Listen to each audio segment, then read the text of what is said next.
एक आवत एक जात। जी पत्ता टूटा डाल से समझावत एक बात। इस घर की यह रीत है, एक आवत एक जात। कौन सा घर है वो? क्या आपका घर है? क्या आपका घर है? क्या उसका घर है? नहीं, ये घर हमारा शरीर ही है। यहाँ 5 ज्ञानेंद्रियां, 5 कर्मेंद्रियां, मन, बुद्धि, चित्त, अहंकार, 14 ये 5 तत्व और 25 प्रकृति सब निवास करती है। यहीं पर ब्रह्मलोक भी है, यहीं पर गोलोक भी है, यहीं पर मृत्युलोक भी है, यहीं पर पाताल लोक भी है। इस शरीर में, इसमें 9 द्वार हैं। इस पुरी में, हमारे शरीर के इस महल में 9 रास्ते हैं। 2 कान, 2 नाक, आंख, मुख, मलमूत्र त्यागने के स्थान, ये सब 9 दरवाजे हैं। और एक भी दरवाजा ऐसा नहीं है जो पवित्र ही हो, पवित्र हो, नहीं है। किसी में से मलमूत्र, किसी में से कफ इत्यादि निकलते हैं। थोड़ी देर बंद कर दो, साफ ना करो तो फिर गंदगी, बदबू, जहां देखो वहां मैल ही मैल है। अब देखिए, मान लीजिए हमारी जूती के अंदर एक कंकर फंस जाए, छोटा सा, तो जिंदगी में चलना मुश्किल कर देता है ना। जूते के अंदर छोटा सा कंकर, चलना मुश्किल हो जाता है। और जब हमारे शरीर के अंदर इतने सारे कंकर भरे पड़े हैं राम जी, ये हमें भगवान के रास्ते पर कैसे चलने देंगे? इस बात को सुधारने के लिए ही सत्संग की जरूरत है, वरना जरूरत ही नहीं है। हमने सीख क्या रखा है? हमने ज्ञान ही उल्टा सीख रखा है। हम सबकी बात कर रहे हैं, मेरी भी आपकी भी। क्या सीख रखा है? कि बैंगन लहसुन प्याज तजे और तजे मसूर की दाल। कि हमने बैंगन खाना छोड़ दिया महाराज, अच्छा किया। हम मसूर की दाल नहीं खाते महाराज, अच्छा किया। लहसुन छोड़ दिया, अच्छा किया। हम वो छोड़ आए, ये तो सौदा ही गलत कर आए आप। इससे क्या फर्क पड़ने वाला है? छोड़ना क्या था? कि बैंगन लहसुन प्याज तजे और तजे मसूर की दाल। काम न बिसरो, क्रोध न बिसरो, न बिसरो कपट जंजाल। चौके धोए धोए, चौके धोए धोए तिलक करत हैं, काढ़े तिलक विशाल। सूर कहे ऐसे कपटिन को, कैसे मिले गोपाल। लहसुन बैंगन प्याज छोड़ने से कोई फर्क नहीं पड़ता। गीजराज जटायु तो मांस खाता था, सड़ा गला। सतना कसाई तो मांस काट के बेचता था। अगर इसमें ही कोई भगवान की प्राप्ति हो जाती तो। कर्मा बाई तो कभी कॉलेज पढ़ने गई नहीं कि व्याकरण पढ़ने वाले का उद्धार होगा, विद्वान का ही उद्धार होगा। मीराबाई तो कभी स्कूल देखा ही नहीं। संत कबीर रैदास कहाँ गए पढ़ने? कहाँ है इनके पास डिग्रियां? कहाँ है इनके पास मंत्र? कहाँ है इनके पास में व्याकरण?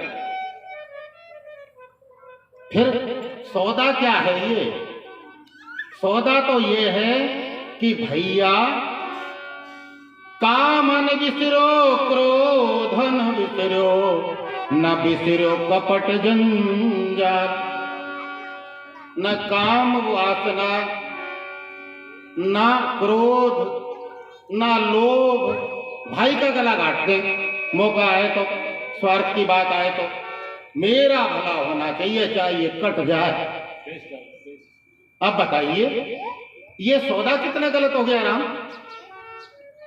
संतों ने, ग्रंथों ने ये कभी नहीं कहा कि आप गृहस्थी हो, माला लेके बैठ ही जाओ, भगवान का भजन ही भजन करो, तो फिर भैया और काम कौन करेगा? हमको ये कहा है कि हमें भगवान को याद रखना है, भगवान को स्मरण करना है, सत्संग जाना है, जो बुजुर्गों ने हमारे नियम बनाए वो करने। वरना व्याकरण पढ़ने से भगवान मिल जाते तो फिर कर्माबाई को क्यों मिल गए, मीराबाई को क्यों मिल गए? इसलिए छोड़ने की, त्यागने की बात है कि हमें अपने जीवन में सुधार करना पड़ेगा।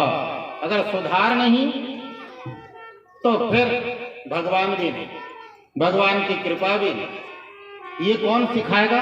सत्संग सिखाएगा। अगर आप बैठोगे तो, नहीं तो नहीं। यहां कोई भी मालिक नहीं है। आज आप मालिक हैं, कल आपका बेटा मालिक होगा, परसों बेटा भी मालिक ना समझे अपने आप को, पोता मालिक होगा, पोता भी मालिक ना समझे अपने आप को, पड़पोता मालिक होगा। यहां किसी की कोई बपोती नहीं है। यहां क्या है कि 4 दिनों की प्रीत जगत में और 4 दिनों के नाते हैं, पलकों के गिरते ही सब रिश्ते बह जाते हैं। आंखों की पलकें गिरते ही सब रिश्ते बह जाते हैं। 4 दिनों की प्रीत जगत में 4 दिनों के नाते हैं। रहना कैसे चाहिए? अब देखिए, मान लीजिए यहां पर कोई कलेक्टर बैठा हो, हम किसको प्रणाम करते हैं? कलेक्टर की गद्दी को, कलेक्टर साहब जो आदमी है उसको नहीं। आप समझिए इस बात को बहुत बारीकी से। छेड़छाड़ क्यों करते हो भाई? तो हम कलेक्टर साहब को प्रणाम करते हैं, ना कि कलेक्टर जो आदमी है ना, आदमी को प्रणाम नहीं है। मास्टर जी को नमस्ते करते हैं, इनका रिटायरमेंट हो जाने तो फिर देखे कितने नमस्ते करते हैं। सेठ जी को प्रणाम तब तक करते हैं जब तक उसके पास धन है, धन को चले जाने दो। सेठ जी को कोई जयराम जी की नहीं करेगा। सुंदर से सुंदर व्यक्ति को प्रणाम तब करते हैं जब तक वो सुंदर रहता है, और सुंदरता खत्म तो उससे अटैचमेंट भी खत्म। तो सोचने की बात यह है कि हम आदमी को प्रणाम करते ही नहीं है, हम तो किसी के पद को प्रणाम करते हैं, किसी के धन को प्रणाम करते हैं, किसी के रूप को प्रणाम करते हैं, किसी के अप्रोच को, पदवी को, पद प्रतिष्ठा को प्रणाम करते हैं। आदमी का तो प्रणाम करना है ही नहीं। फालतू जो आप तो बुरा मानते हो कि उसने मुझसे नमस्कार नहीं किया। आपका नमस्कार कहाँ है? सोचो जरा, आपको प्रणाम करने का जगह कहाँ है? आपके पास धन है, ज्ञान है, बुद्धि है, रूप है, बल है, पद है, तब तक ही तो आपको प्रणाम करते हैं। फिर कहाँ चले जाते हो? तो कहीं पर रूप को प्रणाम किया जाता है, कहीं पर बल को प्रणाम किया जाता है, कहीं पर पद को प्रणाम किया जाता है। हमारा प्रणाम कहाँ है? हमारा सम्मान कहाँ है? सोचिए। तो हम तो वैसे ही जबरदस्ती से